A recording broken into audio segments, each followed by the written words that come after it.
Self evaluation में स्वयं का मूल्यांकन हमारी लाइफ में कितना ज़्यादा ज़रूरी है, इस कहानी के माध्यम से सीख पाएंगे। I am going to tell you a very nice story about a driver. It is a matter of many years ago. ये उस समय की बात है जब कॉइन बॉक्सेस चलते थे, एसटीडी पीसीओ चलते थे, और रामू नाम का एक ड्राइवर जो एक बहुत ईमानदार इंसान था, एक जगह वो काम करता था।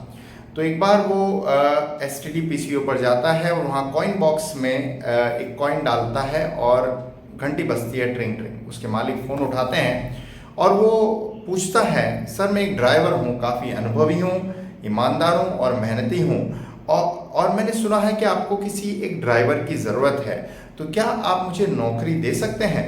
तो व्यक्ति कहता है, हमारे यहाँ पहले से ही एक ड्राइवर काम कर रहा है, इसीलिए हमें ड्राइवर की कोई ज़रूरत नहीं है। यहाँ रामू फिर से कन्विंस करने की कोशिश करता है, सर मुझे नौकरी की बहुत आवश्यकता है और मैं बहुत ईमानदारी से और मेहनत से काम करूँगा, क्या आप मुझे नौकरी दे सकते हैं? व्यक्ति फिर से उसे मना कर देता है।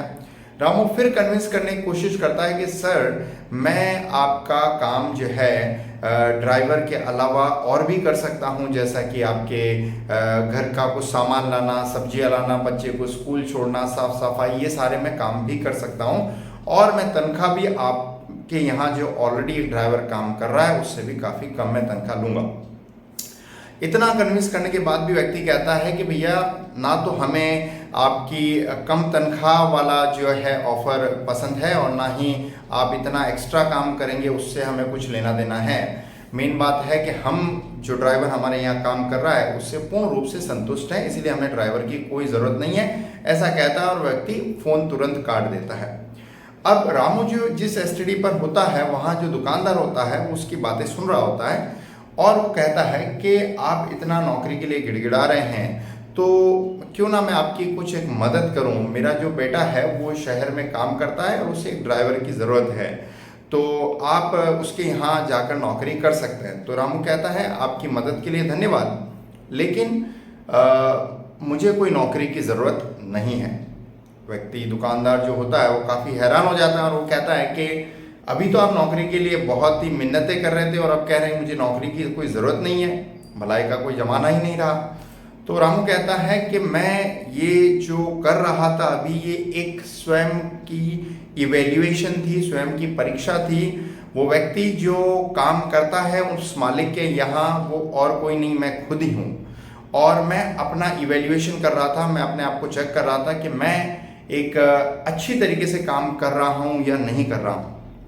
तो ये छोटी सी कहानी हमें एक शिक्षा देती है कि सेल्फ इवेल्युएशन कहीं ना कहीं हमारे लिए बहुत ज़्यादा ज़रूरी है, क्योंकि अगर हम सेल्फ इवेल्युएशन करते हैं, स्वयं की परीक्षा करते हैं, तो हम ये पता कर पाते हैं कि हमारी गलतियाँ क्या है। हमें खुद से प्रश्न पूछना चाहिए कि मैं पूरा ईमानदारी के साथ काम कर रहा हूँ, पूरा लगन के साथ काम कर रहा हूँ, मैं अपने काम से जस्टिस कर रहा हूँ या नहीं कर रहा हूँ, मैं क्या गलतियाँ कर रहा हूँ और मैं अपनी गलतियों में सुधार कर भी रहा हूँ या वही गलती बार बार रिपीट करता जा रहा हूँ। अगर हम सेल्फ इवेल्युएशन करते हैं तो डेफिनेटली हम अपनी कमियों को दूर कर कर औरों से काफ़ी आगे बढ़ सकते हैं और हमारे काम के साथ 100% जस्टिस कर सकते हैं। आई एम श्योर इस कहानी के माध्यम से एक अच्छा मैसेज मैं आपको दे पाया होगा। अगर कहानी अच्छी लगी तो फैमिली मेम्बर्स और फ्रेंड्स को ज़रूर शेयर करें, और चैनल पर नए हैं तो सब्सक्राइब करें ताकि और भी ऐसे यूजफुल वीडियोस देख पाएँ। Ultimately thanks for watching.